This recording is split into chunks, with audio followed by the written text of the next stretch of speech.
the year 2010 promises to be a big year for the primary markets in India and the capital markets as a whole. As compared to, if you compare the last 4 years, 2007 started with, there was unbridled greed through 2007.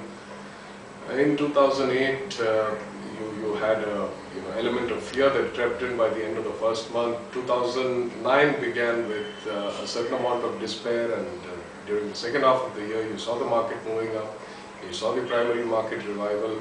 2010 offers a certain amount of hope. There is no great greed visible as yet, but there is hope. So typically, like in any market, there's greed and there's fear. Somewhere in between lies hope and despair, and we are in a better situation with hope than with greed. Hopefully it doesn't transform itself into greed during the course of the year. As far as the IPOs and FPOs that will hit the market, clearly the ones to look out for are the PSU disinvestment IPOs and FPOs. These are proven companies with good business models, fantastic kind of businesses, some of them relative monopolies, backed by the government of India. You can't ask for too much more, and with the government actually disinvesting, you're going to see better accountability on their part. The kind of land holdings that they have, which can be unlocked at some point in time, the kind of unique businesses that they run, all this suggests that for a long-term IPO investor, this is a godsend. And if the government does indeed go ahead with its proposed differential pricing and offers the IPOs and FPOs from the PSU segment at reasonable prices to investors, I think there is a gold mine awaiting retail investors in 2010.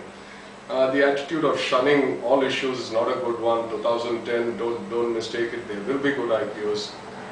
Some from the private sector, more from the public sector. Save your money for the public sector IPOs, you would make a lot of money there. From the private sector, the IPOs that are lined up are largely from the realty and power space.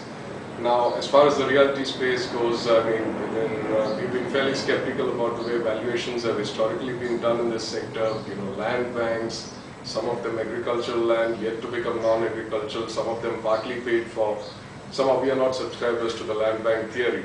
So if you're going back to the traditional parameters of earnings and probably the kind of cash flows that these companies can generate, they may be worth a look in at the right price, but otherwise I think one can skip it. As far as the power issues go, you really need to have power projects on the ground.